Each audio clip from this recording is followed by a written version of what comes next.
શિવાય, ઓમ નમઃ શિવાય, હર હર બોલે। હે પ્રભુ, હે વિષ્ણુ પરમાત્મા, હે દાદા, હે પ્રભુ, હે નારાયણ ભગવાન,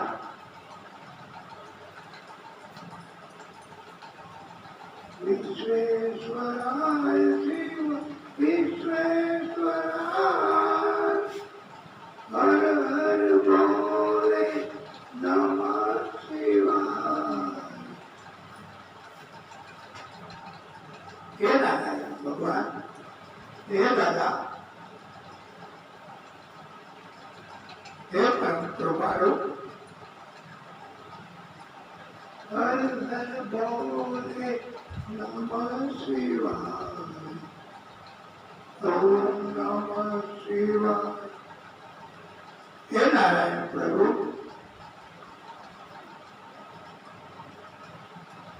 હે વિષ્ણુ પરમાત્મા, હે દાદા, બોલીએ બાપ સ્વરૂપ ભગવાન કી જય।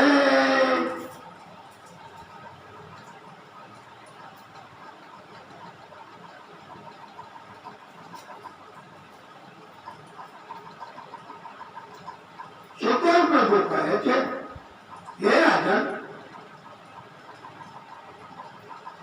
સત્યદેવ સત્ય કેમને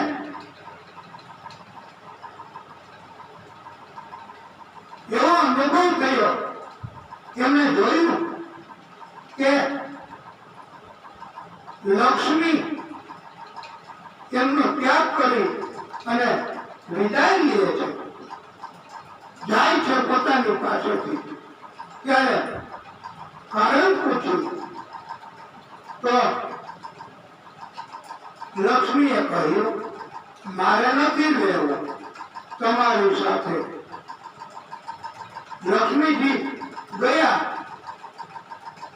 એટલે દાન પણ ક્યાંથી દઈ શકાય? લક્ષ્મી તો હોય નહીં, આથી કેવડે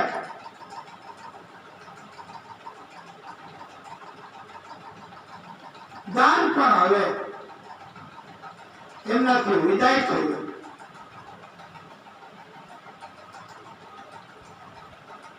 લક્ષ્મી અને દાન ગયા એટલે યશ કીર્તિ પર ગયા અને છેલ્લે હવે સત્યને પણ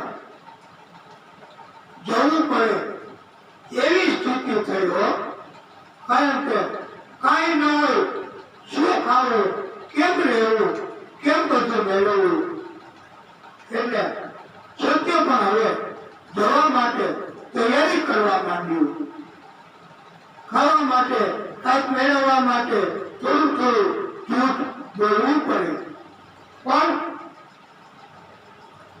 સત્ય એ વિદાય થવાની તૈયારી હતી તો પણ સત્યને વિનંતી કરી, તકલીફ સહન કરીને પણ રહેવા માટે સત્યને કહ્યું છે કે તમે જશો નહીં અને સત્ય છોડ્યું નહીં, કષ્ટ સહન કર્યા અને અંતે પછી એક જ સત્ય તત્વ એના કારણથી એનું આચરણ, એનું પાલન કરવાથી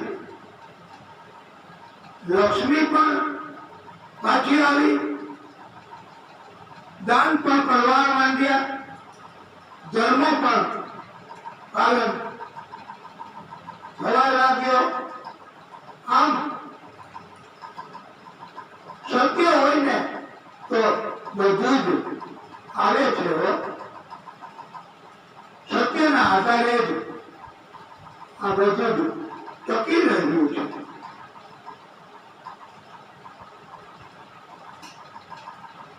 ભગવાન સુખદેવ પ્રભુ કહે છે કે હે રાજન,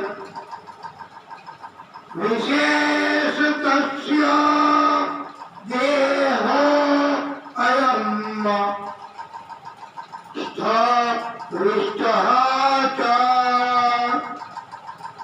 સ્થવીય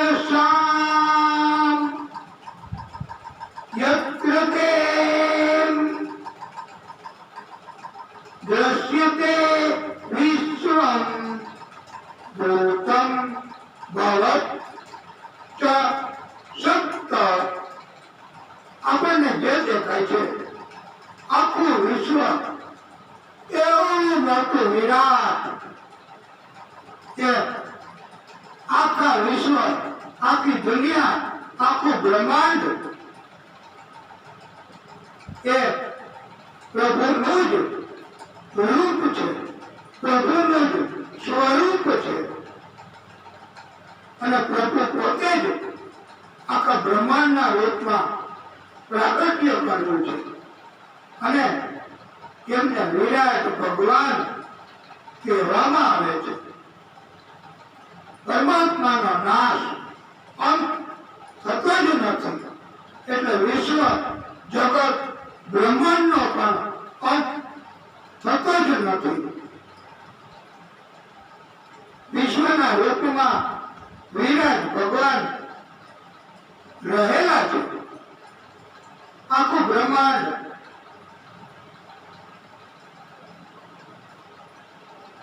પ્રભુનું પ્રાગટ્ય છે.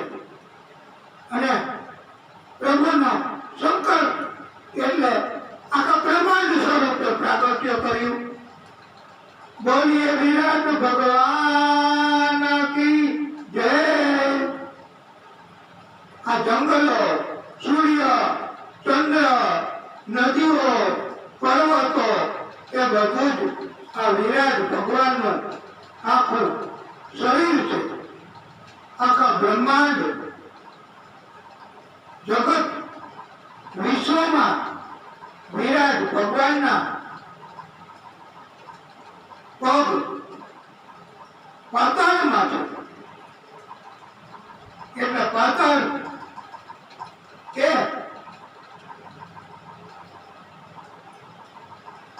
પગ અને એડીઓ, પંજાઓ એ રસાતળ છે.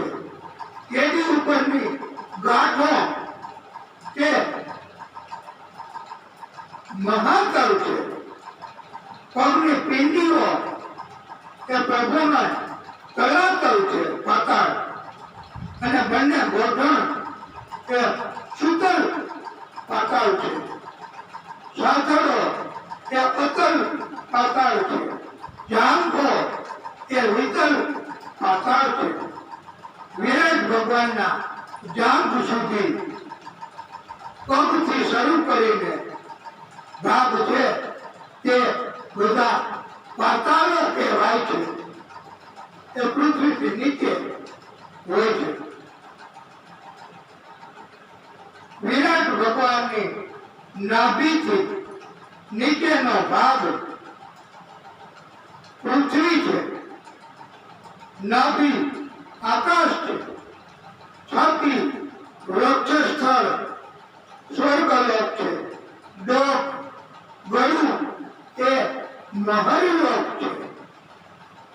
જનલોક એ પ્રભુનો મુખ છે.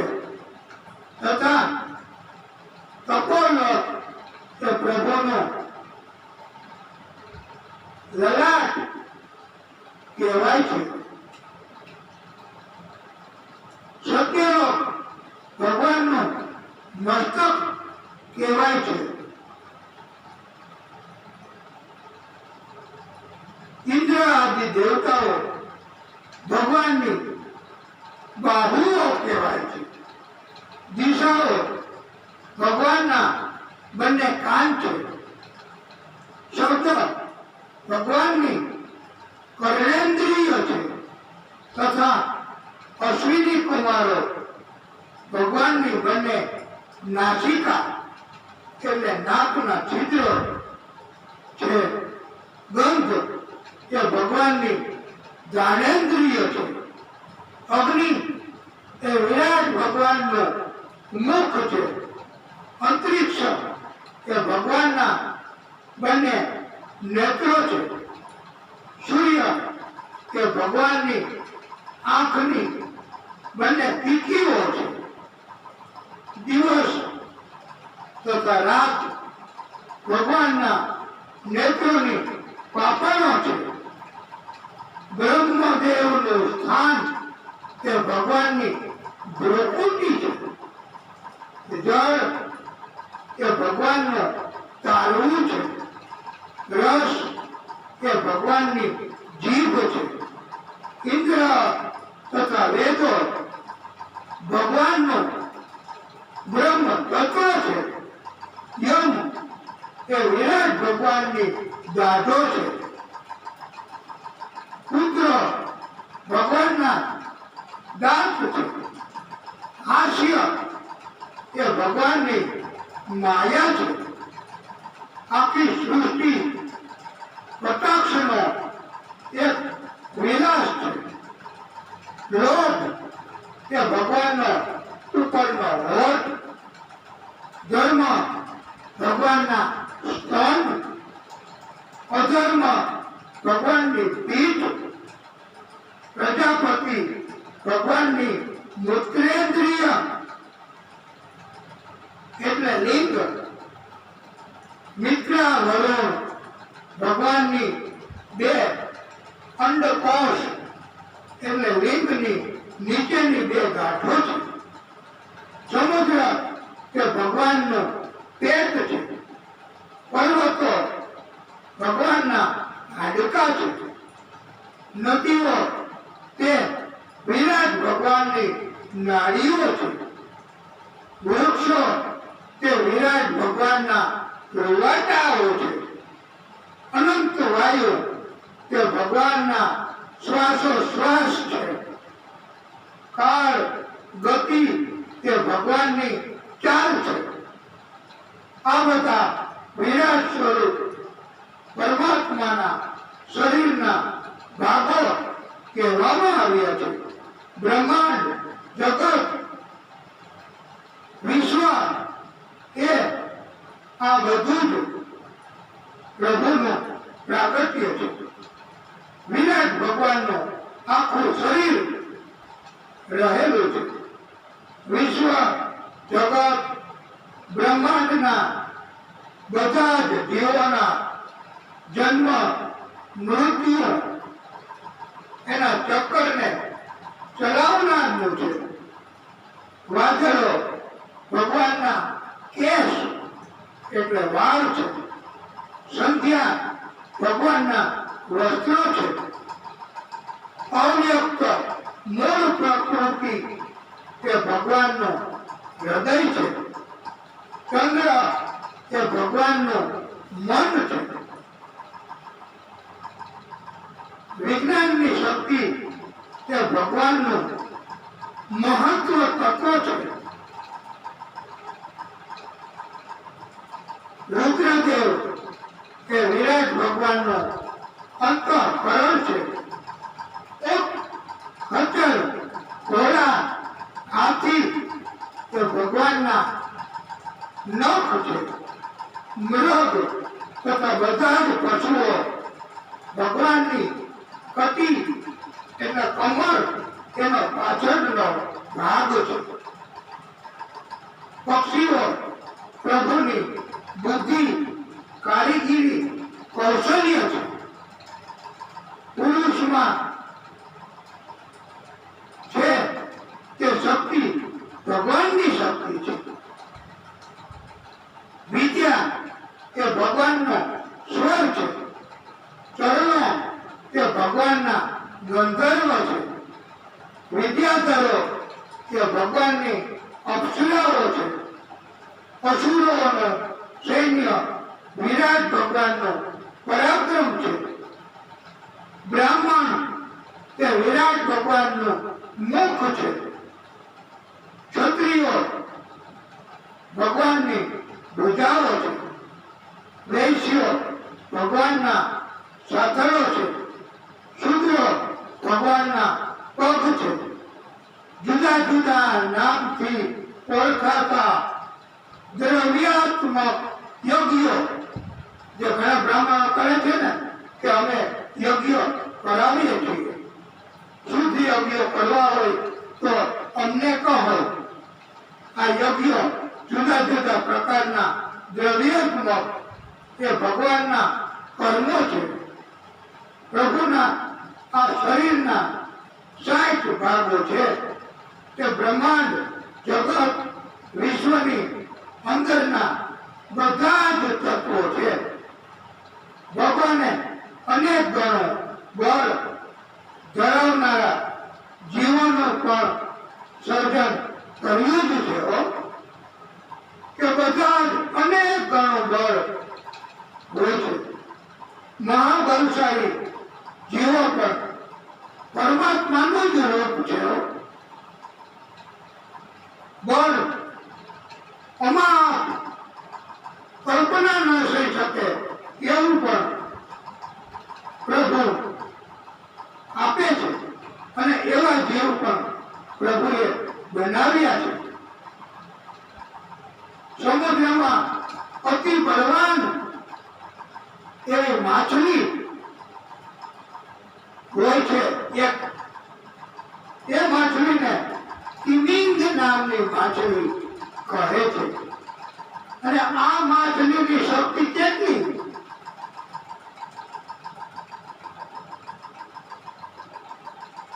એનું વર્ણન કરવા માટે આપે એ પહેલા કિમિંગ પક્ષી આકાશમાં ઉડે છે એની શક્તિ જાણવી પડશે મારા ભક્તો. આ પક્ષી કિમિંગ નામનો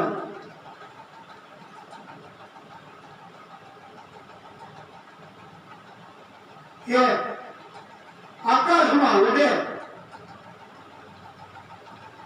ત્યારે જંગલમાં બળવાનમાં બળવાન સૌથી મહાબલી સૌથી વધારે બળવાન હાથીઓ જે જંગલોમાં અફઘાનિસ્તાનના જંગલોમાં હોય છે. આ મહાન બળવાન હાથીઓ એક સાથે બે ડોલતા ડોલતા જતા હોય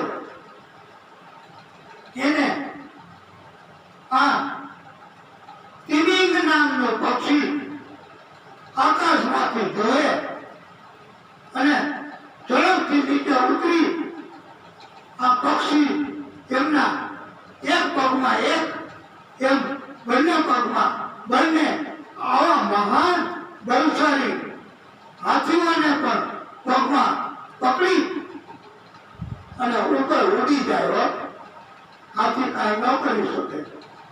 આવું આ કિમિંગ નામનો પક્ષી આકાશમાં હોય છે. આટલું બધું બળ આ પ્રભુ આપનારા છે. અને બંને હાથીઓને ઉચકીને લઈ જનાર આ કિમિંગ નામનો પક્ષી એ જ્યારે ઉડતું હોય ત્યારે સમુદ્રમાં એક માછલી એટલી બધી બળવાન એને પણ કિમિંગ નામની માછલી કહેવાય છે.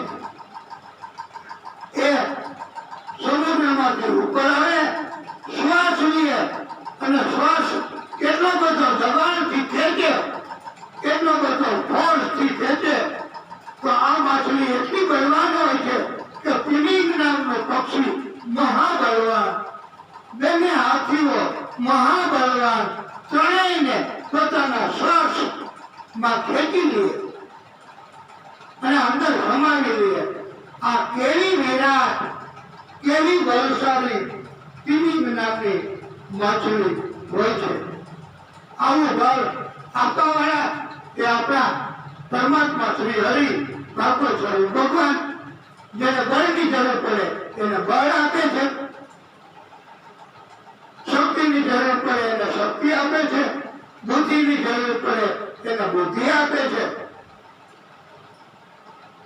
મારા ભક્તો વૈષ્ણવો, આ આપણા પ્રભુ એ આવું રચના કરી શકે છે, આત્મબળ એમ પણ પ્રભુ જ આપે છે. દ્રઢ સંકલ્પ એ પ્રભુ જ આપે છે. અને બધા જ અતિ ઝેર ભરેલું હોય એવા વિષ ધરાવનારા જીવ જંતુઓ પણ પ્રભુ જ બનાવે છે. આખા બ્રહ્માંડ એનું મોટું સ્વરૂપ એ આ પ્રભુ વિરાટ ભગવાનનું છે. અલગ અલગ અલગ અલગ અલગ અલગ રૂપે પણ ભગવાન દરેક જીવમાં રહેલા છે. આવી રચના એ પ્રભુએ એક લીલા કરી છે. આ લીલા પ્રભુ સમેટી પણ લે છે. જે મનુષ્ય શ્રી હરિ વિષ્ણુ પરમાત્માના ગુણોની ગાથા કહેતો નથી, એટલે ભાગવતજીના વક્તા કે સાંભળતો નથી, એટલે આપ સર્વે શ્રોતાઓ એ તો સાંભળે જ છે અને અમે કહીએ છીએ, પણ જે નથી કહેતા, નથી સાંભળતા પરમાત્માના ગુણો એની કથા, તો જે પોતાના હાથથી પરમાત્માની પૂજા નથી કરતો, પરમાત્માની આરતી નથી કરતો, આંખોથી ભાગવત ભગવાનના દર્શન નથી કરતો, ભગવાનના દર્શન આંખથી જ કરવા, અને જે મનુષ્ય બીજા ભક્તો સંતોની ચરણ રજ મેળવતો નથી, તે મનુષ્ય ભાગવતકારો કહે છે જીવંત હોવા છતાંય દેહ મૃત ગણાય છે. જે મનુષ્ય ભક્તનો હૃદય એટલે કે જે હૃદય પ્રભુ પરમાત્માના ચરણમાંથી પ્રસારિત થતી તુલસીની સુગંધને પહેચાનતો નથી, જેનું હૃદય પરમાત્મા શ્રી હરિના નામથી રોમાંચ પામતું નથી, તે હૃદય એ હૃદય નથી, પણ વાલા ભક્તો પથ્થર છે. અને એટલે તો કહેવાય છે ને કે સંત હૃદય એ મક્ખન જેવું હોય છે, પથ્થર જેવું નહીં. મક્ખન તરત પીગળી જાય, સંતોને તરત દયા આવે. ઘણા આ કળિયુગમાં પણ સંત સ્વરૂપ હોય છે, બીજાની થોડીક તકલીફ થાય ને તો તરત દયા ઉપજે છે, મદદ કરવા દોડી પડે છે. ભક્તો પણ કળિયુગમાં મોટે ભાગે પથ્થર જેવા હૃદયવાળા પણ હોય છે. અને અમારે તો અમારું કરવું છે, અમારે તો અમારો વૈભવ, અમારે તો અમારો ભોગ વિલાસ એ કરવો, અમે તો આનંદ કરશું. તમારી જે સ્થિતિ થવી હોય તે થાય, એમ ગુરુજનને પણ કહી દેતા હોય છે.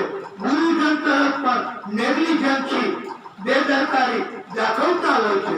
સંતો એમને પણ પહેચાનતા નથી, એમની તરફ પણ બેદરકારી રાખતા હોય છે. સંતોની પણ સેવા કરતા નથી. અને આવા પથ્થર જેવા હૃદયવાળા, અને એ પથ્થર કોઈ કામ લાગે છે? અલબત્ત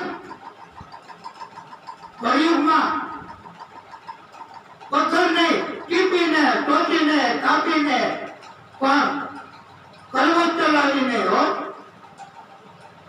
મંદિર બનાવવામાં આવે છે. અને ઉત્તમ પથ્થર પણ જે શાલિગ્રામ સ્વરૂપે છે એ પ્રભુનો તત્વ છે. પ્રભુ પોતે પ્રાગટ્ય કર્યું છે. આવા પથ્થરની કિંમત છે. બાકી તો ગોટાળીઓ ગડબડીઓ એવો દળતો વયો જાય આવા પથ્થર એવા સ્વરૂપ મનુષ્યની પણ કોઈ કિંમત નથી. ભલે ને તે દેહના સગા હોય, કાકા હોય, મામા હોય, બેન હોય, ભાઈ હોય, માતા હોય, પિતા હોય, પણ આવા પથ્થર સ્વરૂપના ગળગળિયા એવા સ્વભાવવાળા કે જેનામાં કોઈ સ્થિરતા ન હોય, અભી બોલા अभी भक्त नियम कानून हम बनाते हैं, हम जो कहते हैं वही नियम है, वही कानून है. આવી બધી આત્મશ્લાઘા અભિમાન આવા મનુષ્ય કે કોઈ કામમાં ન આવે એવા પથ્થરો અને ભક્તો તેને ભરતી નાખવાના કામમાં પણ નથી લેતા એવા ગંદા પથ્થરો પણ હોય છે.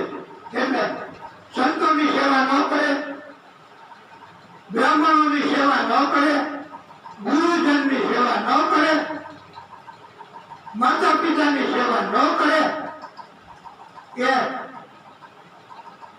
કોઈ કામમાં ના આવે એવા પથ્થરો છે. અને ઉત્તમ એ સેવા કરે એ ઉત્તમ જીવ કહેવાય છે.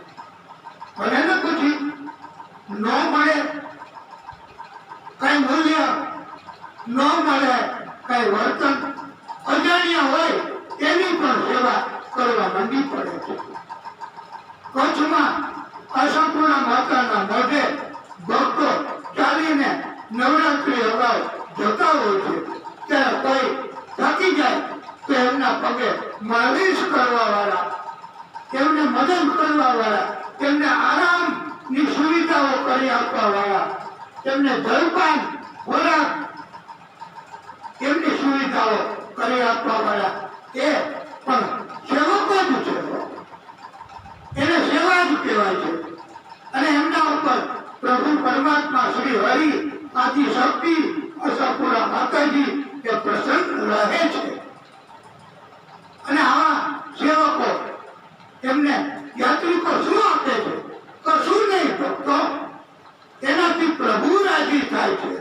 અને કરોડપતિ માણસો એ પણ ત્યાં સેવકો તરીકે સેવા કરે છે. એવી ઉત્તમ સુવિધા વાળા ટેન્ટ બનાવે છે. આ સેવા કહેવાય છે. અને ઘણા ભક્તો તો એમ પણ કહે છે કે મેવા મળે કે ના મળે, સેવા અમારે કરવી છે. આવા પણ કળિયુગમાં સંત હૃદય એવા સંતાનો દેહના સંબંધીઓ પણ હોય છે. અને એમના ઉપર ક્યારે શંકા કરવી ને કે તમે તો કપટી છો, તમે તો આવું વર્તન કરો છો, તમે તો આવા છો, તો એ પણ એક જાતનો અપરાધ છે ભક્તો. અને એ જો ગુરુની આવી રીતે ટીકા કે ગુરુ ઉપર આવા આક્ષેપ થઈ જાય તો એ ભોગવવું પડે. સંતો બ્રાહ્મણો ઉપર, માતા પિતા ઉપર આવા પ્રકારના વર્તન એ ભોગવવા પડે છે ભક્તો. અને આપણે કથામાં પછી કહેવાનું જ છે કે ઇન્દ્ર એમણે પણ પોતાના ગુરુની હત્યા કરી તો ઇન્દ્રને પણ ભોગવવું પડ્યું છે. વાલા ભક્તો, વૈષ્ણવો, શ્રોતાઓ, તો આપણે તો સામાન્ય જીવ, કોઈ સંત, કોઈ ભક્ત એમનું અપમાન જો થઈ જશે ને તો ક્યારેય એમાંથી છૂટી નહીં શકાય.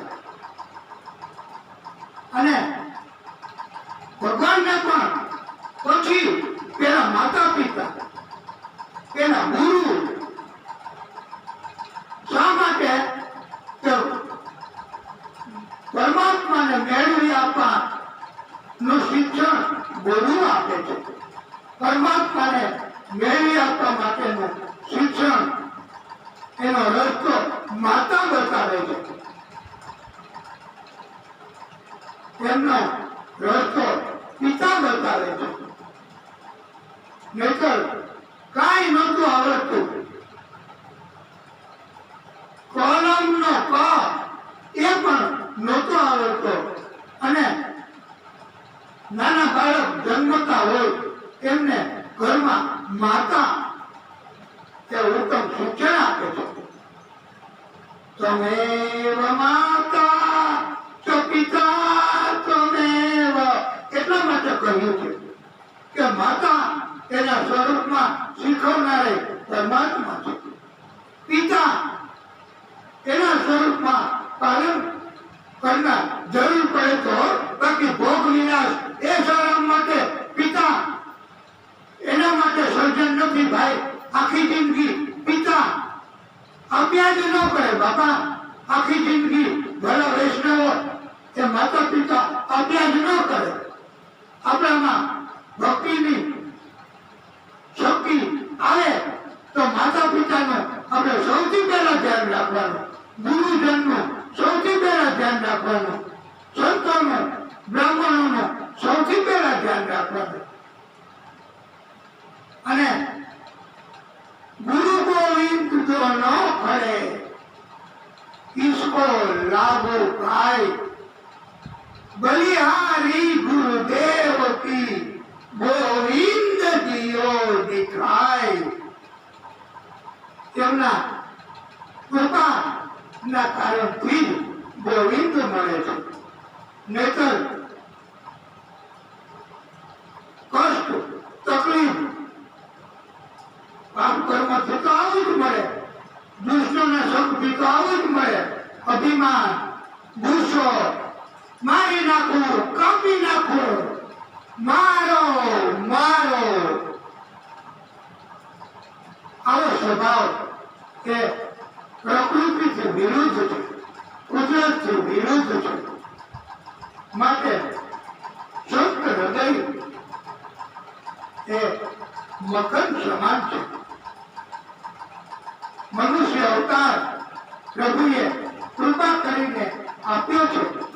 સત્કર્મ કરવા, પુણ્ય કર્મ કરવા, પરોપકારાય પુણ્યાય, આ પરોપકારના કાર્યો કરવા એ પુણ્ય છે. પરપીડનમ પાપાય, બીજાને પીડા આપવી, ત્રાસ આપવો વિચારોથી, વર્તનથી, કર્મથી, એનાથી કોઈ મોટું પાપ નથી ભક્તો. માટે આવા વર્તનથી, પાપ કર્મથી દૂર રહેવું. જો સદબુદ્ધિ આવે તો, અને ભાગવતજીની કથા એ જ્ઞાન આપે છે, સદબુદ્ધિ આપે છે. એટલા માટે એ સર્વ સ્વીકૃત છે. સત્ય એ જ પ્રભુ છે.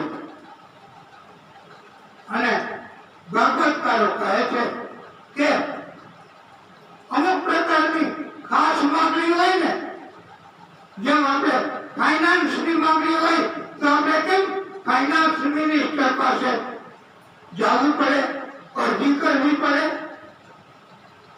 આવી રીતે ભાગવતકારોએ કહ્યું છે કે ભક્તોને પણ ટૂંકા સમયમાં કોઈ ખાસ માંગણી હોય ને તો એના માટે ખાસ પ્રાર્થના કરવી એવું ઉપદેશ આપ્યો છે. અને કહ્યું છે જે મનુષ્યને બ્રહ્મ તેજ પ્રાપ્ત કરવાની માંગણી હોય કે મનુષ્યએ બ્રહ્મદેવની, જે મનુષ્યને ઇન્દ્રિયોની શક્તિ પ્રાપ્ત કરવી હોય, હાથની, પગની, આંખોની, કાનની, જીભની, એને ઇન્દ્રદેવની પ્રાર્થના કરવી, ભક્તિ કરવી. સંતાનની પ્રાપ્તિ કરવી હોય ને એમને જેને સંતાન ન હોય એના માટે ખાસ કે પ્રજાપિતા બ્રહ્માજીની ભક્તિ કરવાની.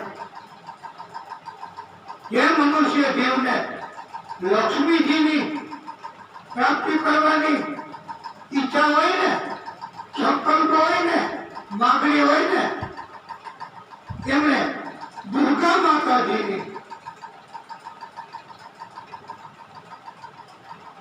લક્ષ્મી એટલે પૈસા ઘરેણા ઈ જ નહીં હો, પણ સંપદા અને જે મનુષ્યને તેજ પ્રાપ્ત કરવું હોય, પ્રતિભાશાળી વ્યક્તિત્વ, એમને અગ્નિદેવની તથા જેમને ધન સંપદા મકાન મિલકત ગાયો ભેંસો એમને વાસુદેવ ભગવાનની તથા વીરત્વ માટે જેને મહાન યોદ્ધા થવું હોય તેને રુદ્રદેવની ભક્તિ કરવી એવું કહેવામાં આવ્યું છે. જે મનુષ્યની ઈચ્છા અન્ન મેળવવાની હોય તેને અદિતિ માતાની ભક્તિ કરવાની. સ્વર્ગની ઈચ્છા હોય એમને અદિતિના 12 પુત્રો આદિત્યોની ભક્તિ કરવાની. જેમને રાજ્ય મેળવવા માટે ઈચ્છા હોય તેમણે વિશ્વ દેવોની પ્રજાને સ્વાધીન કરવા માટે સાધ્ય દેવની દીર્ઘાયુષ્ય માટે અશ્વિની કુમારોની પુષ્ટિ પોષણ મેળવવા માટે પૃથ્વી માતાની પ્રતિષ્ઠા માટે ગાવા ભૂમિ લોક માતા પૃથ્વી તથા આકાશ એમની ભક્તિ કરવી. રૂપ મેળવવા માટે ગંધર્વોની, સ્ત્રી મેળવવા માટે અપ્સરા ઉર્વશીની, સેના ઉપર આધિપત્ય મેળવવા માટે બ્રહ્માજીની, યશ પ્રાપ્ત કરવા માટે યજ્ઞમૂર્તિ વિષ્ણુ ભગવાનની, ધન સંગ્રહની ઈચ્છા માટે વરુણદેવની, વિદ્યા મેળવવા માટે મહાદેવજીની. વિદ્યાર્થીઓએ વિદ્યા પ્રાપ્ત કરવા માટે એટલે આ પવિત્ર શ્રાવણ માસ એમને જવા ન દેવો. વિદ્યા અભ્યાસ કરતા બાળકોએ પણ મહાદેવજીની ભક્તિ, અને એ માત્ર દેખાવ પૂરતી નહીં હો, એ કઈ એવા ભોળા નથી કે દેખાવ કરવાની ભક્તિથી પણ રાજી થઈ જાય. એમને દંપતિ વચ્ચે પરસ્પર પ્રેમ પ્રાપ્ત કરવા માટે પાર્વતીજીની ઉમાદેવીની ભક્તિ કરવી. જેમના લગ્ન થઈ ગયા હોય ને એ દંપતિ કહેવાય છે. અને બંને પતિ પત્નીને વચ્ચે કોઈ પરસ્પર એવો દિવ્ય પ્રેમ કાયમી રહે એના માટે આ પાર્વતીજીની ભક્તિ કરવાનું કહેવામાં આવ્યું છે. ધર્મ પ્રાપ્તિ માટે વિષ્ણુ ભગવાનની, સંતોની, સંતાનોની વૃદ્ધિ માટે પિતૃઓની ભક્તિ કરવી. પીડા દૂર કરવા માટે યક્ષોની, બળ માટે વાયુદેવની, નૃપતિ રાજા થવા, પદ મેળવવા, સત્તા મેળવવા સ્વયંભૂ મનો ભગવાનની ભક્તિ કરવી. શત્રુઓને પરાજિત કરવા રાક્ષસોની ભક્તિ કરવાની. ભોગ માટે ચંદ્રદેવની, વૈરાગ્ય માટે શ્રી હરિ વિષ્ણુ ભગવાનની ભક્તિ કરવી.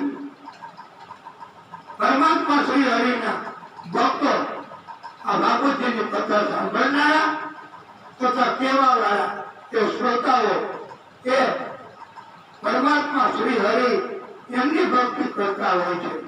માટે એમને વૈરાગ્ય આવી જ જાય છે. આપ પણ આ કથા શ્રદ્ધાથી સાંભળશો, અમે પણ ભક્તિથી કથા કહીશું તો આપણે અને અમને વૈરાગ્ય તો થશે જ. એ આપણું કઈ નહીં માને તો છોડો ને. આપણે શા માટે એમને વળગી રહેવું? આનું નામ વૈરાગ્ય. ઘરે વહુ દીકરા માને નહીં તો એમને આપણે શા માટે વળગી રહેવું?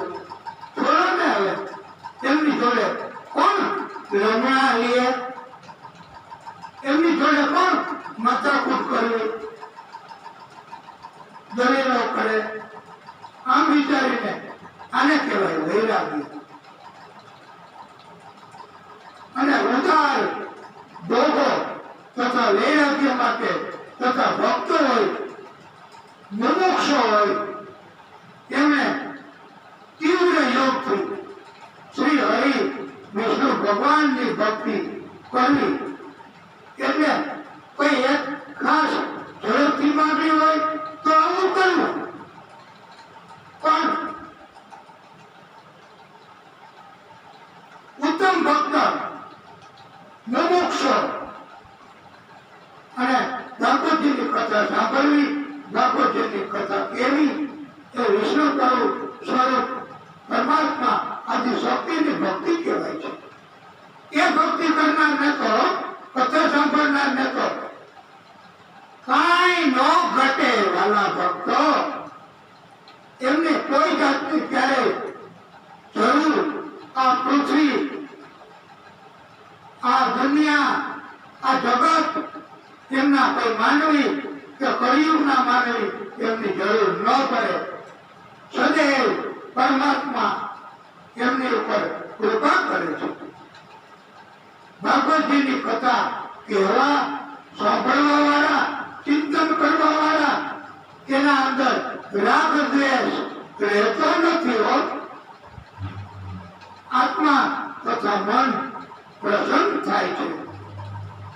શ્રોત્ર, ત્વચા, ધ્યાન, ચક્ષુ, જીભ આ પાંચ જ્ઞાનેન્દ્રિયો છે. એનાથી આપણને જ્ઞાન થાય છે. એના મારફત આપણને જ્ઞાન થાય છે. વાણી, હાથ, પગ, ભૂજા, લિંગ આ પાંચ કર્મેન્દ્રિયો છે. એનાથી આપણને કર્મ કરીએ છીએ અને એનાથી કર્મ કરીને આપણે ભક્તિ કરી શકીએ છીએ. 11 મન એ આપણું મન એ પણ એક ઇન્દ્રિય જ છે. વાલા ભક્તો, વૈષ્ણવો, આમ આપણી મુખ્ય એવી 11 ઇન્દ્રિયો ભાગવતકારો કહે છે કે એનાથી પણ ભક્તિ કરી લેવી હોય. આ 11 ઇન્દ્રિયો એનાથી ભક્તિ થાય છે, ઉત્તમ કર્મ થઈ શકે છે. પણ જો પ્રભુ કરાવે તો, સદબુદ્ધિ આપે તો અને પુણ્ય કમાણી હોય તો, પેલાના જન્મમાં પુણ્ય કર્યા હોય તો ભક્તિના માર્ગે વળી શકાય, પુણ્ય કમાણી કરી શકાય. નહીતર તો પુણ્ય કરવા માટે તો કાબેલ હોય, કોઈ ધનવાન, કોઈ સત્તાવાન, કોઈ પણ કેવો કળિયુગમાં ઉત્તમ મહાનુભાવ એમ કહે કે તમે ભક્તિ કરો, ભાગવતજીની કથા કરો, તમે આખું વર્ષ કથા કર્યા કરો. એક કથા પૂરી થાય, બીજી કથા, બીજી પૂરી થાય તો ત્રીજી. આમ અલબત્ત તમારે વિરામની જરૂર પડે તો 1-2 દિવસ અથવા તો નિત્ય નિરંતર કથાઓ કર્યા કરો તો જે કઈ આપને જરૂર પડશે એ અમે અમારા સેવકો મારફત આપને ત્યાં પહોંચાડીશું. માટે આપ ભક્તિ કરો અને બીજાને ભક્તિ કરવાની પ્રેરણા આપો. ન ગમે તો પરાણે કહીને પણ એમને ભક્તિ કરાવો. એમને કોઈ જાતની ખામી હોય, એમની પાસે ધન ન હોય અથવા તો હોય તો પણ તે ભાગવતજીની કથા કરાવવા માટે વાપરવા તૈયારી ન હોય તો આવા ભક્તો એમને પણ તમે ભાગવતજીની કથા, ભાગવતજીની ભક્તિ તરફ વાળો. એમ દિવ્ય કથા કહેવા વાળા, ભક્તિ સ્વરૂપ કથા કહેવા વાળા એમને ધનવાન માણસો પણ આવી ઓફર કરતા હોય છે. અને આનાથી વિશેષ ભક્તો તો એવા હોય છે કે તમે એવી કથા કહો કે ઉતાવળ નહીં, શાંતિથી પ્રભુને હૃદયમાં ધારણ કરી તેની ધૂન, તેમના કીર્તન, તેમના ભજન એ પણ, અને તમે આવી રીતે કથા ધીમે ધીમે ધીમે અને ટાઈમ લિમિટ વગર શરૂ કરો. ભક્તોને સંભળાવો. કેટલી કથા કરી એ મહત્વનું નથી, પણ હૃદય સ્પર્શી કથા તમે ભક્તિભાવથી કરો અને શ્રોતાઓને સંભળાવો. એના માટે જે કાંઈ તમને જરૂર પડે તે અમે સેવકો મારફત પહોંચાડીશું. અમને આ જાત અનુભવ ભાગવતજી પ્રભુ શ્રી હરિએ કરાવ્યો છે અને આ કથાનું આયોજન કરી આપ્યું છે. આવા પરમ ભક્ત, આવા પરમ આયોજકો એ મળવા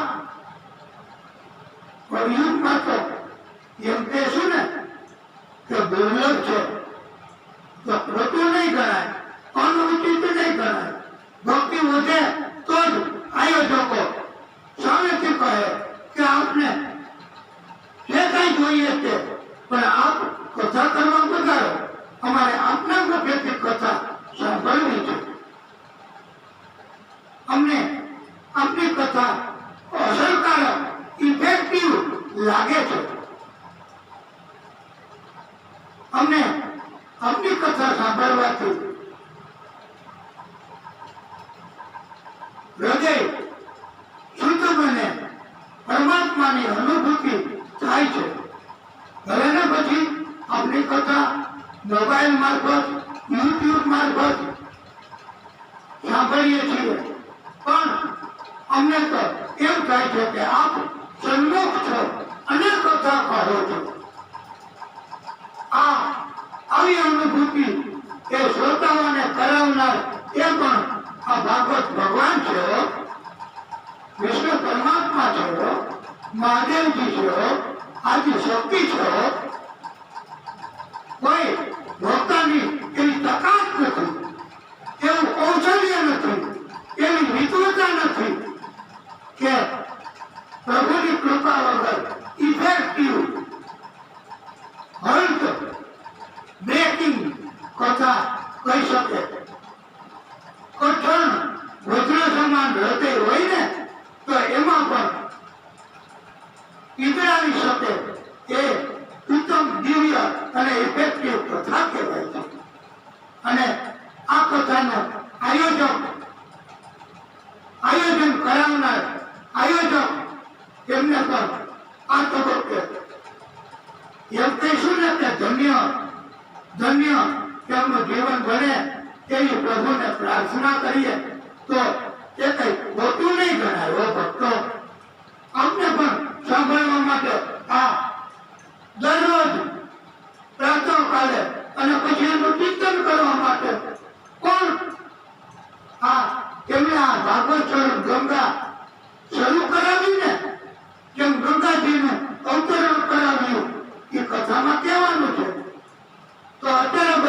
પાવન કરે છે ને એમ આ ભાગવતજીની કથા આપ શ્રવણ કરો, મોબાઈલના માધ્યમથી ભક્તો શ્રવણ કરે, પછી બીજાને સંભળાવે. આ એક ગંગા કહેવાય છે, ભાગવતી ગંગા છે. આ એ વહે જ છે. અમે આપને કહીએ, મોબાઈલમાં ઉતારીએ, પછી યુટ્યુબમાં મોકલીએ અને એમાંથી સાંભળી અને ભક્તો બીજાને કહે. આ એક વહેતી ગંગા ભાગવતી ગંગા છે અને એ અવિરત ચાલુ જ રહેવાની. અમે એક શ્લોકાની કથામાં એવું સાંભળ્યું હતું, આમ કરીને શ્લોકા પણ બીજાને કહેવાના છે અને એ પણ વક્તા બની શકે છે, ભક્તિ કરી શકે છે. અમુક શ્લોકા તો તમે નહીં હો, અહીંયા કોઈ નથી લઈ આવતા નોટ બોલપેન, નહીતર અમુક શ્લોકા તો કથામાં જયારે જાય ને ભક્તો ત્યારે બોલપેન અને નોટ લઈને જાય છે, મોબાઈલમાં રેકોર્ડિંગ કરે છે અને પછી તે સાંભળે છે અને બીજાને સંભળાવે છે અને આવી નોંધ રાખે છે. આને કહેવાય વાગોળવું. જેમ ગાય માતા મળે ત્યારે બધું ગ્રહણ કરે, પછી એને ધીમે ધીમે ધીમે પાછું અંદરથી બહાર કાઢી અને વાગોળે છે. આવી પરમ શ્રોતા હોય ને એને એવી શક્તિ ભાગવત ભગવાન પ્રદાન કરે છે ભક્તો. અને એટલે આપણે ચિંતન કરવા માટે પણ, કથાને વાગોળવા માટે પણ પૂરતો સમય આપીએ છીએ. આપણે આપણી આ કથાને વાગોળવા માટે, ચિંતન કરવા માટે, મંથન કરવા માટે હવે આ કથાને અહીંયા વિરામ આપીશું. પ્રભુની કૃપા આપણે પ્રાપ્ત કરીશું. બોલીએ ભાગવત ભગવાન કી જય. વિષ્ણુ પરમાત્મા શ્રી હરિ કી જય. ઓમ નમઃ પાર્વતી પતये. હર હર મહાદેવ. હે પ્રભુ, હે દાદા, હે વિષ્ણુ પરમાત્મા, રામેશ્વરાય શિવ રામેશ્વરાય. હર હર મહાદેવ. હે પ્રભુ, હે નારાયણ ભગવાન, હે વિષ્ણુ પરમાત્મા, હે દાદા,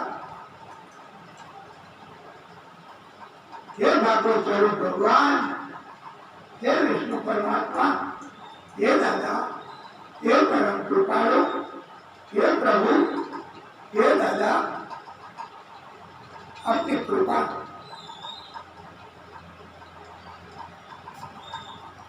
મહાદેવ.